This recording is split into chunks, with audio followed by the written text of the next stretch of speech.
नमस्कार, मैं हूं प्रशांत द्विवेदी। S7 के संवाद कार्यक्रम में आपका बहुत बहुत स्वागत है। हमारे साथ में वरिष्ठ चिकित्सक डॉक्टर राजू सिंह मौजूद हैं। हम आपको बताएं कि हमारे साथ में सीधे लाइव वो मौजूद हैं। सर, बहुत बहुत स्वागत है आपका हमारे खास कार्यक्रम संवाद में। Sir thank you. प्रणाम सर। सर, सबसे पहला सवाल, देखिए देश में जिस तरह से कोरोना वायरस ने अपने पैर पसारे हैं, 1 साल पहले बहुत बड़ी समस्याएं थी, उसके बाद दोबारा आप देखिए जो दूसरी जो लहर आई है उसने भी कहीं ना कहीं लोगों को परेशान कर रखा है। अभी एक नया सर नाम आ गया है बीच में, ब्लैक फंगस। इसको लेकर भी लोग बहुत भयभीत हैं। आप एक वरिष्ठ चिकित्सक के तौर पर हैं, हम लोग आपको देखते हैं, आप लगातार लोगों से रूबरू हो रहे हैं, अपने मरीजों को देख रहे हैं, ठीक भी कर रहे हैं, और बहुत ही सारे मरीजों को, कोरोना के पेशेंट्स को आपने ठीक किया। सर, तो ये ब्लैक फंगस के लिए क्या किया जाए? ब्लैक फंगस तो एक तरह से महामारी आई नहीं है, जी। बुलाई गई है। हम्म। ब्लैक फंगस तो तभी हो रहा है जब हम स्टेरॉयड का अनायास का इस्तेमाल करें, हम्म। और खासकर जो मधुमेह के रोगी हैं उनके लिए वो ज़्यादा भयावह है। जी। आम जनमानस को इससे डरने की आवश्यकता नहीं। आजकल जो मैं देख रहा हूँ, सबसे बड़ी विडंबना क्या है, हम्म। हर डिजीज के प्रति जो भय हम्म। आम जनमानस पे पनप रहा है, हम्म। उस पर हमें ध्यान देने की आवश्यकता है। ब्लैक फंगस उन लोगों को नहीं होगा हम्म। जो स्वस्थ हैं। हम्म। उन लोगों को हो सकता है जिनकी अपनी रोग प्रतिरोधक क्षमता कम है, इम्यूनिटी कम है, हम्म। या जैसे मान लीजिए डायबिटिक है और स्टेरॉयड का सेवन अगर उसे किया जा रहा है या दिया जा रहा है, हम्म। तो वो ज़्यादा प्रोन है। जब हाई लेवल का शुगर होगा और इम्यूनिटी आपकी लो होगी, तो कोई भी किसी भी तरह का ऑर्गेनिज्म जनरेट कर सकता है, उसी में फंगस भी है। हम्म। और ब्लैक फंगस जहाँ तक आपको पता है आपके घर में इतने मौजूद है कि वही ग्रो कर जाएंगे। हम्म। हम्म। हम्म। तो सर, मुझे ये बताइए कि जिस तरह से देखिए अभी ब्लैक फंगस की बात हो रही है, बहुत सारे रिसर्च हो रहे हैं, उसको महामारी भी, इसको भी घोषित कर दिया गया कि भी बहुत बड़ी दिक्कत की बात है। तो आमतौर पर क्या लक्षण हैं इसके सर, ब्लैक फंगस के, अगर जिसको होता है उसके लक्षण क्या है? सबसे बड़ी चीज़ क्या है कि बहुत प्रिवलेंट इन्फेक्शन एक तरीके से कह लीजिए। जैसे अगर शुगर आपका 400 के ऊपर है हम्म। और आपकी इम्यूनिटी लो है, हम्म। एक्चुअली जो स्टेरॉयड का सेवन करता है, तो स्टेरॉयड का जो मोड ऑफ एक्शन है आपकी इम्यून लेवल को कंट्रोल करके स्टेरॉयड उस पर एक्शन करता है। हम्म। तो जो आपकी इम्यूनिटी लो साइड में होगी और शुगर जो है मोर देन 400 है, हम्म। तो कोई भी ऑर्गेनिज्म जैसे ब्लैक फंगस है, हम्म। म्यूकोमार्कोसिस जिसे आप बोल रहे हैं, जी। कि आप जानते ही होंगे, हम्म। तो सडन ग्रो करता है। जैसे कोई ऑर्बिट को ले लिया, हम्म। आई ऑर्बिट को ले लिया, हम्म। साइनस को ले लिया, जैसे आपके नजल फ्रंटल इन जगहों पर हम्म। जो साइनस वहां पर ग्रो कर गया, हम्म। तो सडन आपकी कोई न कोई आई रेड इन्फ्लैम्ड, सीवियरली इन्फ्लैम्ड हो जाएगी, हम्म। आसपास सूजन हो जाएगी। हम्म। ओरल कैविटी में फंगस, ब्लैक, जैसे आप सफेद फफूंद जिसे, और ब्लैकिश उसमें स्पॉट्स हों, हम्म। तो उस तरह की ग्रोथ आपको दिखेगी, तो समझिए आप ब्लैक फंगस के शिकार हो रहे हैं। हम्म। हम्म। तो हम्म। ऐसे में तुरंत चिकित्सक से मिले। हम्म। होम्योपैथी में भी उसका बहुत अच्छा आंसर है, लेकिन सबसे बड़ी चीज जो हम आह्वान करना चाहते हैं, उसको ग्रो करने की नौबत ना आने। हम्म। अगर आप डायबिटिक है तो कोशिश करिए कि स्टेरॉयड कम से कम आपको लेना पड़े। हम्म। जाहिर सी बात है सर, इसमें होम्योपैथिक की भी दवा है, जैसा कि आपने बताया कि जी चिकित्सक से बातचीत कर लें। लेकिन कुछ ऐसी कॉमन दवाएं बताएं मुझे, जैसे आपने कहा इम्यून सिस्टम अगर आपका मजबूत है तो ब्लैक फंगस आपका कुछ बिगाड़ नहीं सकता है। कुछ तो जुगाड़ नहीं। हमारे बहुत सारे व्यूअर हमारे साथ में जुड़े हैं, जब बात हुई कि डॉक्टर राजू सिंह हमारे साथ में लाइव आएंगे, सीधे आएंगे, तो उनका सर बहुत सारे सवालात भी हमारे पास में व्हाट्सएप पे उनके आए, ईमेल्स हैं हमारे पास में। तो पहला सवाल तो यही था कि इम्यून सिस्टम को बढ़ाने के लिए किस दवा का इस्तेमाल करना चाहिए सर? इम्यून सिस्टम को बढ़ाने के लिए एक्चुअली होम्योपैथी जो है वो आपकी इम्यूनिटी के थ्रू ही बात करती है। हम्म।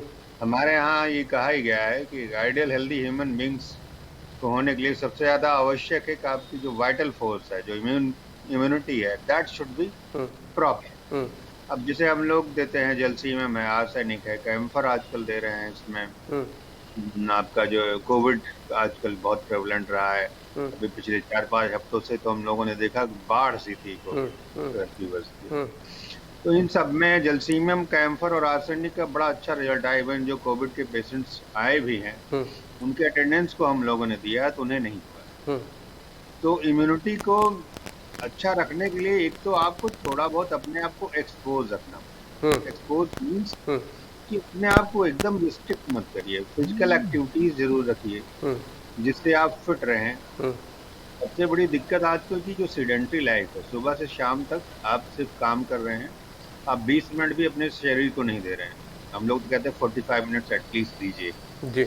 और कुछ ना कुछ होम्योपैथिक दवाएं अगर आप लेते रहेंगे तो आपका इम्यून लेवल वैसे भी रहेगा, क्योंकि हम इम्यूनिटी के थ्रू ही काम कर रहे हैं। हुँ, हुँ, तो हुँ, जैसे ब्लैक फंगस की बात आपने की, इसमें हुँ, hepar sulphur, arsenic, graphites, ammonium carb, हुँ, 4-5 दवाएं तो हम ऐसे ऑन टिप बता सकते हैं। सिनेबारिस जैसे है, हुँ, सीवियर इन्फ्लेम्ड आई जब हो जाती है तब हम लोग इस्तेमाल करते हैं। हुँ, हमारे सामने एक मरीज आया भी था आपके रायबरेली में, जो ब्लैक फंगस का शिकार था, अनफॉर्चुनेटली बच नहीं सका, हुँ, हुँ, हुँ, एकदम ब्लैक तौर पे आया था। हुँ, तो वो हमने देखा कि 2 दिन के अंदर ही वो पता लगा कि उसने एंटीबायोटिक्स और वो स्टेरॉइड लिया, विद इन 2 डेज वो बेड रिडन हो गया। उसके बाद रेड इन्फ्लेम्ड आई, हुँ, कॉर्नियल अल्सर फॉर्म हुआ उसके बाद। तो कि जबकि ऑक्सीजन लेवल उसका बहुत लोअर साइड था। हुँ, हुँ, हुँ, इसके पीछे वजह है कि जो ब्लैक फंगस हो आपके पूरा रेस्पिरेटरी जो सिस्टम है, जो आपका अपर रेस्पिरेटरी ट्रैक्ट है, उसको इन्वॉल्व कर लेगा और आप जल्दी प्रोन टू डेथ हो जाएगा। अच्छा सर, मैं एक बात समझना चाहता हूँ, एज ए लेमैन समझना चाहता हूँ, हम्म, क्योंकि आप एक वरिष्ठ चिकित्सक के तौर पे हैं। जी। ये बीमारियाँ इतनी बढ़ क्यों रही हैं सर? आप देखिए, बीमारियां इसलिए बढ़ रही हैं। शुगर हो रहा है किसी को हार्ट की डिजीज़ है, मतलब बहुत सारी समस्याएं हैं लोगों के साथ साथ में। तो ये सर हो। सबसे पहला जो अभी आपसे मैंने कहा जी। कि हमने अपने आप को बहुत सीडेंटरी कर लिया है, हुँ, स्ट्रेसफुल लाइफ बना ली है, एम्बिशन ज्यादा पाल ली है, महत्वाकांक्षा ज्यादा है, हुँ, और शरीर पर समय कम दिया जाए। हुँ, और कोई ना कोई स्ट्रेस आपके साथ इन्वॉल्व है, शेयर करने के लिए कोई व्यक्ति नहीं है, हुँ, आप अपने घर तक सीमित है, दैट इज द प्रॉब्लम। हुँ, हुँ, हमने अपने परिवार को बड़ा संकुचित कर लिया है, हुँ, और वो सबसे बड़ी विडंबना है। एक एक एज ए डॉक्टर भी अपील कर रहा हूँ, एज ए मनोचिकित्सक भी बोल रहा हूँ, एज ए पर्सन भी बोल रहा हूँ, एज ए एल्डर भी बोल रहा हूँ। हुँ, सबसे ज्यादा आवश्यक है अपना स्ट्रेस कम करिए, अपने शरीर पर समय दीजिए, और दूसरा कि अपने आप को बहुत ज्यादा संकुचित करिए। ठीक बात सर, बिल्कुल ठीक बात। आपका सजेशन ज़ाहिर सी बात है, मुझे भी बहुत अच्छा लगा जिस हमें तरह से आपने बताया। बिल्कुल ज़ाहिर सी बात है कि आपको अपने शरीर के लिए समय देना चाहिए, क्योंकि आपकी पूंजी जो भी है वो आपकी अगर आप ही नहीं रहेंगे तो कैसा फिर आपका काम धाम, और कैसा मतलब किसी भी चीज़ बिल्कुल। के बारे में क्या सोच सकते हैं। चलिए सर, आपने जी जी। कोरोना के बहुत सारे पेशेंट्स को ठीक किया है, और मैंने लगातार कुछ मैं आपके बारे में पढ़ रहा था, देख रहा था। इससे पहले भी मैंने एक आपका इंटरव्यू किया था, बहुत सारे लोगों ने उसको देखा, सराहा भी था। तो कोविड-19 को लेकर जो एक माहौल बना था, जो मतलब एक ज़ाहिर सी बात है एक भय व्याप्त था, उसको कहीं न कहीं होम्योपैथिक चिकित्सक ने कम किया है, और आपने जो केसेस कम किए, तो सर कैसे ये मतलब जब लोग डरे हुए थे, सहमे हुए थे, तो आप अपने क्लिनिक पे बैठते थे और मरीजों को देखते थे। तो मैं जानना चाहता हूँ कि उस समय क्या सोचते थे आप, या क्या सोच थी आपकी? सबसे पहली चीज तो ये है कि लोग कहते थे कि सर आपको डर नहीं लगता, आप इतने मरीजों से मिलते हैं, और मैक्सिमम कोविड वालों से मिल रहे हैं जहां पर लोग मिल नहीं रहे हैं। हुँ, तो हमें तो ये संदेश देना है हुँ, सारे चिकित्सक बंधुओं को जो हमारे सहोदर हैं, हुँ। यदि हम डर गए तो मानवता को कौन बचाएगा। बिल्कुल ठीक बात है। हुँ, ईश्वर ने हमें चिकित्सक इसीलिए बनाया है कि हम लोगों का जीवन बचा सकें। हुँ, अपना जीवन बचाने लगे तब तो हो चुका। हुँ, ये तो अपना जीवन बचाने के लिए ईश्वर होता ही है। हुँ, एंड सेकंड ये होता है कि आप अगर उसको ध्यान से देखें कोरोना को, हुँ, कोरोना का जो प्रेजेंटेशन है वो ना सरकार समझ रही है ना जनता समझ रही है। हुँ, कोरोना में अगर आप एंटीबायोटिक्स ना लीजिए, हुँ, डोलो का एक्सेसिव इस्तेमाल ना करिए, तो ऑक्सीजन लेवल आपका लोअर साइड नहीं आएगा, न्यूमोनाइटिस इतनी जल्दी नहीं होगी, हुँ। और यही दोनों आपके लिए नुकसानदेह है। ए आज की डेट में सबसे बड़ा भय जानते जी। हैं, जो लोगों का मना मनस्थिति है, हुँ, वो सोचते हैं अगर हमारा 91 भी ऑक्सीजन आ गया तो भयानक बात होगी। हुँ, हुँ, कि बिल्कुल। हम लोग का ये कहना है 85 तक परेशान ना होइए, हुँ, चिकित्सक से जरूर संपर्क करिए अगर आप 90 के आसपास पहुंच रहे हैं, हुँ, लेकिन सिलेंडर ना खोजे लगे हमें ऑक्सीजन सिलेंडर चाहिए। हुँ, हुँ, हुँ, इवन मैं आपको दिखाऊं एज ए क्लिनिकल एक्सपीरियंस जो हुँ, हमने देखा है पिछले 5 हफ्तों से, मैं आपको बताऊं हुँ, मोर देन 150 टू 200 पेशेंट्स देखने पड़े हैं पर डे, हुँ, 12-12 घंटे की ड्यूटी देकर। हुँ, और उसमें जो हमने देखा है कि अगर 80 के नीचे ऑक्सीजन है, हुँ, तब आप सोचिए कि आसपास ऑक्सीजन की व्यवस्था हमें मिल, हुँ, लेकिन उससे ऊपर है तो उसको लेकर भय ना पालिए। हर व्यक्ति आज ऑक्सीजन सिलेंडर खोज रहा है, कोई ऑक्सीजन कंसंट्रेटर खोज रहा है, हुँ, और ऑक्सीजन क्यों नीचे आ रहा है उसको नहीं रोक रहा है। जैसे आपसे मैंने कहा कि एंटीबायोटिक्स अगर आप नहीं लेंगे, हुँ, अब नया डोलो नहीं लेंगे, हुँ, एंटीबायोटिक्स का तो कितनी बार कहा गया कि एंटीबायोटिक्स का यूज कोविड फीवर में मत करिए। हुँ, हुँ, तो बेहतर है कि मुझे लगता है ऑक्सीजन उस लेवल तक जाएगी ही नहीं कि आपको कोई इमरजेंसी की जरूरत पड़े। अच्छा सर, अभी बीच में एक बहुत सकारात्मक खबर आई थी कि ऑक्सीजन लेवल अगर आपका कम हो रहा तो कोई होम्योपैथिक में कोई ऐसी दवा थी जो ऑक्सीजन लेवल को ठीक कर देती थी। तो मैं एक जानना, दवा नहीं। जी, आप क्या कह रहे हैं, पहले आप अपना तो पूछ लीजिए। मैं जानना चाहता हूं, क्योंकि जाहिर सी बात है जैसे किसी ने एंटीबायोटिक, जब भी किसी को बुखार होता है और एक ऐसा माहौल है, व्याप्त है कि अगर बुखार हुआ तो समझो कोरोना ही है आपको, कुछ सिम्टम्स हम्म आपको मिलते जुलते अगर नजर आए तो आप समझो कोरोना ही है आपको। ऐसे में अगर हम्म किसी ने खा भी लिया एंटीबायोटिक, जाहिर सी बात है अपने बचने के लिए, बचाव के लिए खा भी लिया, और उसका ऑक्सीजन लेवल डाउन होता है, तो होम्योपैथिक में कौन सी ऐसी दवा है? क्योंकि मैंने कुछ फेसबुक में और कुछ जगह पे मैंने पढ़ा था और कि कुछ कोई ऐसी दवाएं हैं, तो सर सजेस्ट करिए आप। होम्योपैथी में एक्चुअली बहुत सारी ऐसी मेडिसिन हैं जो ऑक्सीजन के लेवल पर काम करती हैं, न्यूमोनिया पर काम करती हैं। हम्म। जो हमने देखा है, अगर हम ऐसे ग्रेड वाइज बांटे, देखिए 2-3 दिन एंटीबायोटिक खाने से आफत नहीं आने वाली। जी। प्रॉब्लम तब आती है जब उसे लंबे समय आप ले रहे हैं। अच्छा। दिक्कत ये आ रही है कि लोग 10-10, 12-12 दिन, 20-20 दिन, 21-21 दिन खा रहे हैं antibiotic. That is the problem. Hmm. फिर उन्हें फिर वो दिक्कत है, फिर अब पता लगा कि आप सीटी स्कोर कराएंगे तो बहुत हायर लेवल आएगा। दूसरी चीज ये भी कहना चाहता हूँ कि सीटी के लिए भी तुरंत मत भागिए, पहले एक्सरे देख लीजिए, एक्सरे नॉर्मल है तब सीटी कराइए। सीधे सीधे लोग सीटी स्कैन पर चले जाते हैं अपने डर में। जहां तक दवाओं की बात करते हैं, अगर ग्रेड 1 पे बात करें, हम्म। जैसे एस्पीडोस्पर्मा आपने सुना होगा, एक एमआर ने डाल दिया, लोगों ने एस्पीडोस्पर्मा खरीदना शुरू कर दिया। जी। होम्योपैथी में सिंगल मेडिसिन को हम कह ही नहीं सकते इसे हम ऑक्सीजन ठीक कर देंगे। हम्म। जैसे इसमें हम लोगों ने जो देखा है क्लिनिकली, एकोनाइट आप इस्तेमाल कर देखिए। हम्म। मुझे लगता है सबसे एक्यूट रिजल्ट एकोनाइट का है। अच्छा। अब देते ही वो 4 से 6 का अंतर देगा। इमरजेंसी में कोई मरीज आता है और लोअर साइड में, तो हम लोग सबसे पहले एकोनाइट देते हम्म। हैं। अच्छा रिजल्ट भी देख भी रहे हैं। हम्म। एकोनाइट, आर्सेनिक, ग्रिंडेलिया, स्पॉन्जिया, सेनेगा, हम्म। एस्पीडोस्पर्मा की बात आई ही, आयोडियम, हम्म। और जहां तक मैं समझता हूँ पल्सटिला काफी अच्छा रिजल्ट दी। हम्म। अमोनियम कार्ब, लाइकोपोडियम, ऐसी मुझे लगता है कम से कम हम गिनाएं तो 30 to 40 मेडिसिन ऐसी हैं हम्म। जो हम इस्तेमाल करते हैं एक्यूट रिजल्ट्स में। और यहाँ पर दिक्कत क्या है, होम्योपैथी में आप घर पर बैठकर ट्रीटमेंट नहीं ले सकते। हाँ, ये जरूर है कि इन टच रहिए। और जैसे कई लोगों ने कहा कि सर निःशुल्क परामर्श दे सकते हैं, तो जो गरीब है उनके लिए निःशुल्क परामर्श हमेशा है। हाँ, वो तो दिया मुझे है आपने, लगता है, देखा है मैंने। हाँ, मुझे लगता है सबसे ज्यादा जो चिकित्सक के लिए जरूरी है वो व्यक्ति ठीक शेष तो। और जहाँ वही मैं बताना चाह रहा था कि एक दवा हम ऐसे नहीं कह सकते आप इसको लेकर खा लीजिए। हम्म। जिसको जरूरत है ही कैन कंसल्ट। हम्म।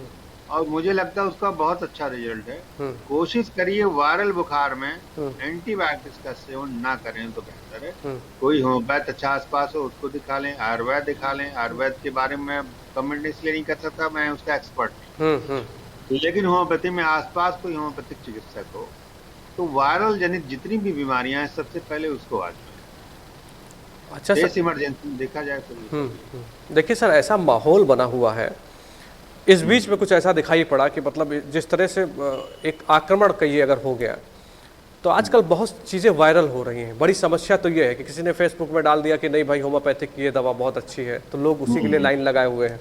बिल्कुल बिल्कुल। होता क्या कि उसकी शॉर्टेज हो गई, पता लगा भाई साहब मार्केट में लेने के लिए हम्म, गए, उसकी शॉर्टेज हो गई। तो आपने एक बहुत हम्म, अच्छी बात की कि चिकित्सक से बातचीत करके ही दवाएं लेनी चाहिए, किसी भी तरह का भ्रम नहीं पालना चाहिए, क्योंकि जाहिर सी बात है कि अगर कोई चीज़ फ्लोट हो रही है, वायरल हो रही है, तो कहीं ना कहीं उसके पीछे नहीं भागना चाहिए। बिल्कुल। उसके पीछे उद्देश्य भी गलत होता है लोगों का। हम्म। आज की सबसे बड़ी विडंबना क्या है, हम्म। मानवता से ज्यादा ऐसे लोग हैं जो उसमें अपना लाभ खोजने लगते हम्म। हैं। स्पीडोस्पर्मा अगर किसी ने की तो एक कंपनी स्पीडोस्पर्मा ही बना डाल दी तो वही बेच रही है। प्रॉब्लम ये है। सब जैसे हमने आपसे कहा ग्रेड 1 पर, हम्म। अब अगर हम लास्ट ग्रेड की बात करें जहाँ 23-24 पर अगर है सीडी ये सीटी स्कोर, हम्म। उसमें जैसे हम लोगों ने देखा है उसमें कार्डियक इन्वॉल्वमेंट होगा, डी डाइमर बढ़ा होगा, क्योंकि अगर इस लेवल पर है आप 100% स्टेरॉइड भी लिए हैं, खूब एंटीबायोटिक्स भी लिए हैं, हम्म। तो ऐसे में हम लोग लैक्सिस देते हैं, हम्म। लारोसिरेसिस देते हैं, हम्म। और उसके साथ जो भी आपको बताया इन दवाओं का इस्तेमाल करते हैं। जी। और फिर जो इंडिकेटेड ड्रग्स होगी, मोस्ट सिमिलम ड्रग उस मरीज के लक्षणों के हिसाब से जो आएगी वो उसके साथ हम प्रेजेंट करें। तब उसका अच्छा रिजल्ट आता है। ग्रेड 3 पर जैसे हम लोगों ने देखा कि हमें कार्डियक का भी ध्यान देना पड़ेगा, कहीं कोई इम्बोलाई फॉर्मेशन ना हो, कहीं कोई कार्डियक अरेस्ट ना हो। सबसे बड़ी दिक्कत क्या है आजकल, अभी एक आ गया कि हाँ आपका जो है कोविड निगेटिव आ गया तो हम ठीक हो गए। वो बड़ा गलत भ्रम है। कोविड का जो टेस्ट है, अगर आपका आरटीपीसीआर निगेटिव आ रहा है, दैट मीन्स कि आप स्पोरेडिक नहीं है, आपसे किसी को फैलने की संभावना नहीं है। लेकिन इसका मतलब यह नहीं कि आप स्वस्थ हो गए।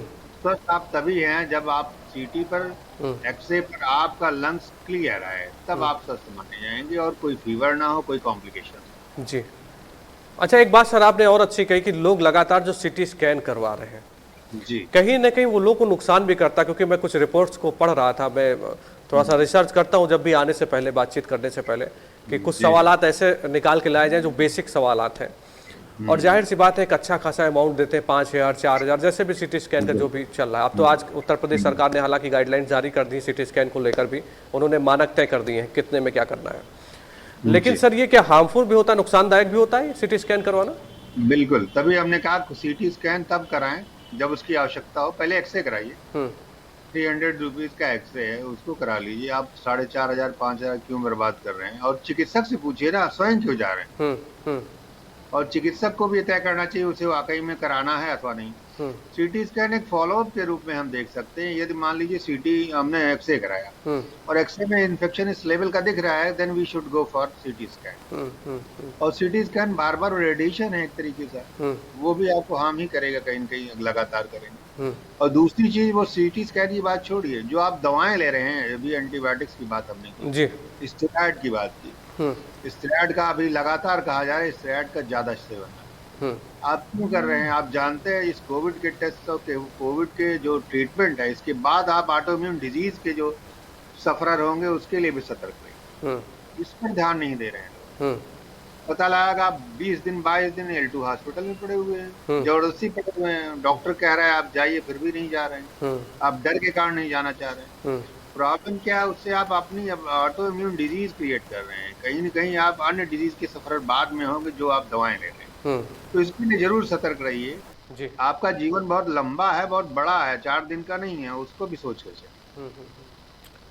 ठीक बात कह रहे हैं सर आप। देखिए जिस तरह से मैंने बताया ना कि स्थितियां जो है, लोग बहुत मतलब एक तरह से डर का एक जो वातावरण फैल गया है, इसको समाप्त करने का प्रयास करना चाहिए। 7 न्यूज़ चैनल भी एक जिम्मेदार चैनल होने के नाते इसीलिए हम लोग सबसे बड़ी भूमिका आप ही की है। नहीं सर, थैंक यू। मतलब मैं तो ये सोचता ही हूँ सर कि आप जैसे वरिष्ठ चिकित्सक हम लोग के साथ में जुड़ेंगे तो जाहिर सी बात है जो लोग देख रहे हो कहीं ना कहीं सुकून की सांस जरूर लेंगे। उनको लगेगा कि नहीं, अगर कोविड होता तो कोई इतनी समस्या नहीं, उनको परेशान होने की आवश्यकता नहीं है। हाँ, नियमित चिकित्सक से मिलते रहे, मुलाकात करते रहे या फ़ोन पर बातचीत करते रहे, तो मतलब उनसे बातचीत करके ही दवाएँ आप लें, तभी आप ठीक हो जाएंगे। बहुत समस्या की बात नहीं सर कुल मिला के।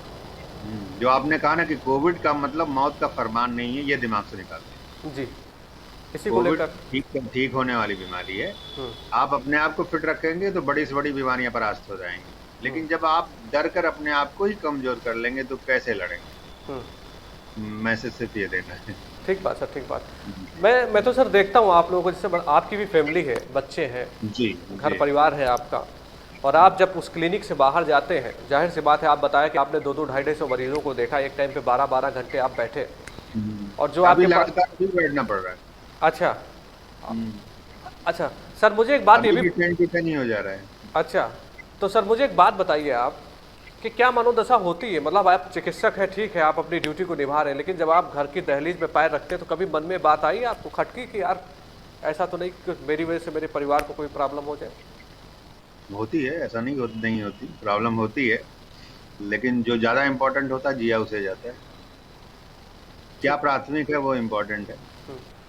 लेकिन घर वाले भी कहते हैं मेरे पास समय नहीं है, और बच्चे भी कहते हैं हमारे पास समय नहीं, लेकिन वो समय जब आपके लिए दिया गया है तो वो कहीं न कहीं कर्टेल किया जाएगा। जो ज्यादा जरूरी है, अगर किसी की सांसें मेरे समय से चलती रहें तो वो ज्यादा इम्पोर्टेंट है। बहुत बढ़िया बात, बहुत बढ़िया सर। अच्छा मुझे बताइए कि अभी आप बता रहे हैं कि 200-250 मरीज आपके पास में आ रहे हैं, तो सर क्या ये सारे मरीज बुखार से ही संबंधित आ रहे हैं आपके पास में? कैसे मरीज? मैं आप बताऊं, इधर तो फीवर की संख्या कम हुई है।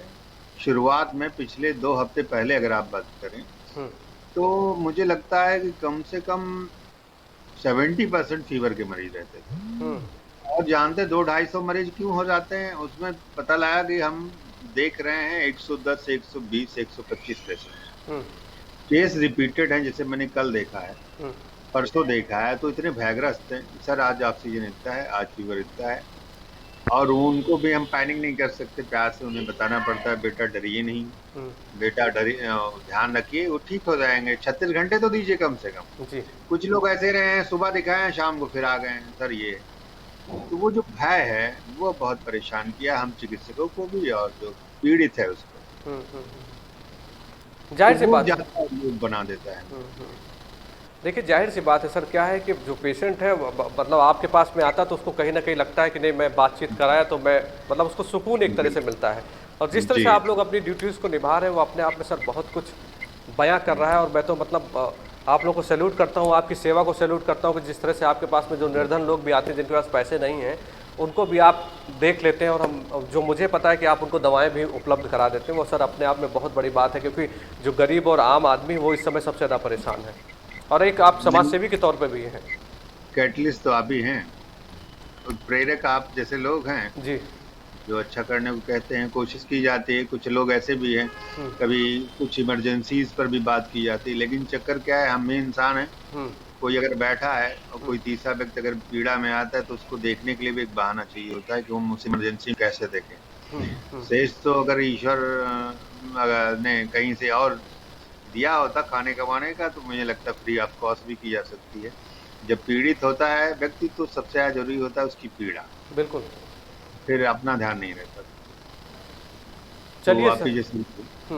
अंतिम सवाल सर मेरा आपसे, जिस जी तरह से समाज में बीमारियां फैली हुई हैं, ये जी बीमारी आई है, हालांकि अब सारी बीमारियां तो दरकिनार हो गई, बहुत सारे पेशेंट्स आपके जो होंगे वो कुछ आ रहे होंगे कुछ नहीं आ रहे होंगे। डॉक्टर राजू सिंह ने बहुत कुछ किया है, भविष्य में वो कैसा समाज चाहते हैं वो, क्योंकि चिकित्सा से जुड़े हैं आप तो जाहिर सी बात है कि बीमारियां कितनी कम हो, उसके बारे में आपकी क्या सोच है? और कोई ऐसा आपने सोचा कि कोई ऐसा हॉस्पिटल होम्योपैथिक बनाया जाए जिसमें हर तरह से लोगों को राहत मिल सके?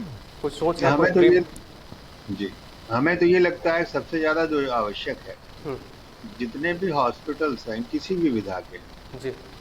वेल इक्विप्ड होने चाहिए। प्रॉब्लम क्या है, हम एक ही विधा को लेकर चल रहे हैं, इससे उन पर भी लोड है, हम्म, उनके कॉम्प्लिकेशंस भी हम झेल रहे हैं। जैसे अभी बात आपने ब्लैक फंगस की थी, हम्म, तो ब्लैक फंगस तो टोटल ऑर्गेनाइज है आपकी मॉडर्न मेडिसिन के ट्रीटमेंट का।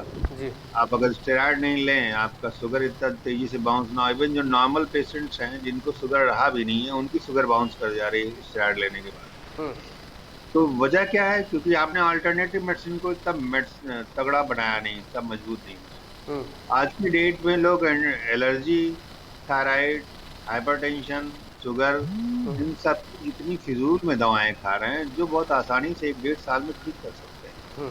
गैस्ट्राइटिस के मरीज आप पीजीआई या एम्स जैसी जगहों पर देखिए, हम्म, तो मुझे लगता है 18 साल 20 साल से लोग ओमेप्रोजोल खा रहे हैं, पेंटोप्रोजोल खा रहे हैं। ये 2-3 महीनों के ट्रीटमेंट में आप ठीक कर सकते हैं। तो ऐसी जगह पर एक ऐसे हॉस्पिटल की सतत आवश्यकता है जो वेल इक्विप्ड हो, और जहां पर एलोपैथी के अलावा जो इस विधा का व्यक्ति है वही इस्तेमाल करे अपनी मेडिसिन। जैसे मान लीजिए मैं होम्योपैथिक फिजिशियन हूँ, एक होम्योपैथिक हॉस्पिटल ऐसा होना चाहिए, एक ड्रीम है हमारा, हम्म, कि जिसमें आपके पास वेंटिलेटर भी है, हम्म, आपके पास ऑक्सीजन कंसंट्रेटर भी है, हम्म, हम्म, और आईसीयू भी हो जहां पर हम इसको मैनेज कर सकें। इवन कार्डियक पेशेंट्स में भी आप दे सकते हैं होम्योपैथी, बड़ा अल्टीमेट रिजल्ट है।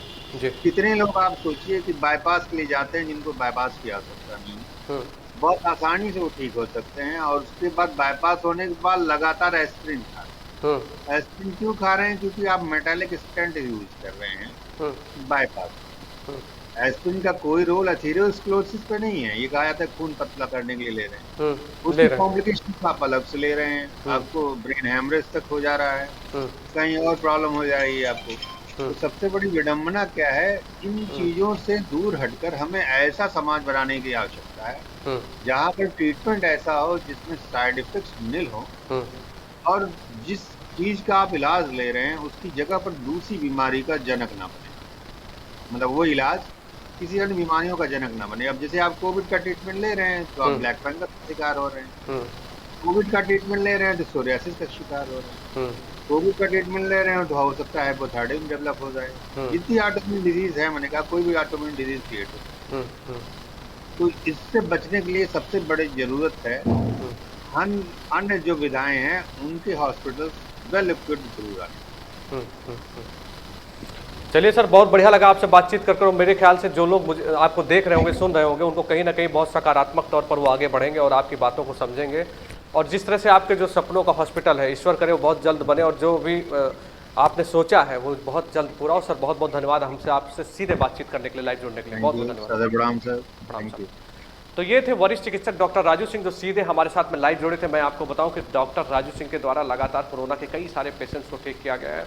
और डॉक्टर राजू सिंह एक बेहतरीन डॉक्टरों में से एक है। उन्होंने बताया कि आपको अगर शुगर है तो सबसे ज़्यादा सोचने की समझ आपको सोचना चाहिए कि आपको ब्लैक फंगस का खतरा है, तो इसलिए आपको दवाओं का चयन अपने आप नहीं करना है। चिकित्सक के संपर्क में रहिए, उनसे बातचीत करके ही आप अपनी दवा करिए। कोरोना प्रोटोकॉल्स का जरूर पालन करिए। आपको मास्क लगाना है, आपको बाज़ारों में कम जाना है, उचित दूरी बनानी है, और लॉकडाउन का हर तरह से आपको पालन करना है, क्योंकि अगर आप सुरक्षित रहेंगे तो समाज सुरक्षित रहेगा।